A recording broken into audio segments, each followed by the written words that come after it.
Bonjour, dans cette vidéo, je vais vous expliquer quand et comment conjuguer un verbe à l'impératif présent. On y va.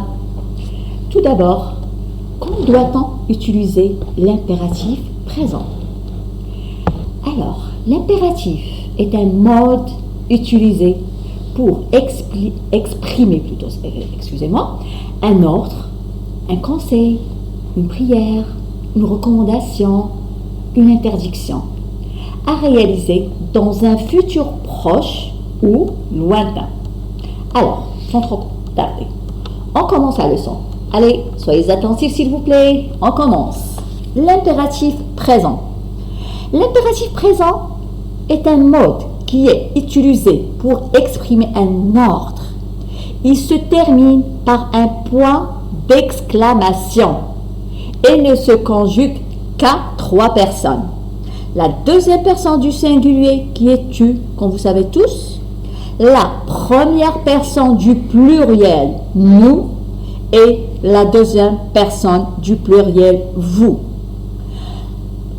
On passe à la conjugaison des verbes du premier groupe. Alors, quelles sont les terminaisons du verbe du premier groupe? Les terminaisons du verbe des premiers groupes en ER sont E, ONS, EZ. Je donne un exemple. Le verbe chanter, par exemple, on dit chante, chantant, chanter. Remarquez bien, il n'y a pas un S dans le verbe chanter. Chante avec E et non pas avec ES, parce que la terminaison du verbe des premiers groupes au présent, c'est ES. Ici, c'est l'impératif présent. Bon, sauf à la deuxième personne du singulier et à la deuxième personne du pluriel si le verbe est relié au pronom personnel en, en ou y. Il prend un petit s pour des raisons de prononciation. Oui, bien sûr. Maintenant, conjugaison des verbes du deuxième groupe, les verbes en IR, avec le participe présent en issant, comme choisir, choisissant, finir, finissant. Les terminaisons des verbes du deuxième groupe sont S, issant, issé. Exemple, fini avec IS, finissant avec issant, finissez avec issé. Le verbe choisir par exemple, choisi, IS, choisissant, issant, choisissez, issé. Bien sûr.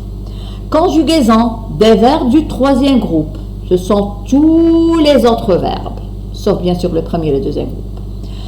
Le nombre de ces verbes sont irréguliers, mais la plupart du temps, les terminaisons sont S, ONS, EZ. Maintenant, on va passer aux exercices d'application. Alors, la première phrase, c'est le verbe mettre à la deuxième personne du singulier. Qu'est-ce qu'on va dire? Mets la table s'il te plaît. Les invités vont bientôt arriver. Remarquez bien, la terminaison c'est TS. C'est comme la terminaison du présent de l'indicatif. On dit je mets, tu mets, alors un TS. Bien. Deuxième phrase, chante plutôt juste et surtout moins fort. Tes voisines ont du mal à ne pas détonner.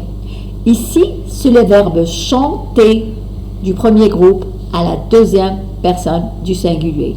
Et comme on a dit, les verbes du premier groupe à la deuxième personne du singulier, à l'impératif présent, un E. Troisième phrase. Arrêtons nos bêtises, nous finirons par nous faire gronder. Ici, c'est le verbe arrêter du premier groupe, bien sûr, à la première personne du pluriel. La terminaison, c'est ONS. Très bien. Quatrième phrase. Bonne nuit, les enfants. Dormez bien et faites de beaux rêves. Alors ici, il s'agit du verbe dormir du troisième groupe. Et comme vous savez, on a dit les terminaisons du troisième groupe, la plupart, ils prennent un E, ONS, EZ, sauf d'autres verbes. Ici, le verbe dormir, on a dit dormez. À la première personne du pluriel, on dit dormant. À la deuxième personne du singulier, on dit dort.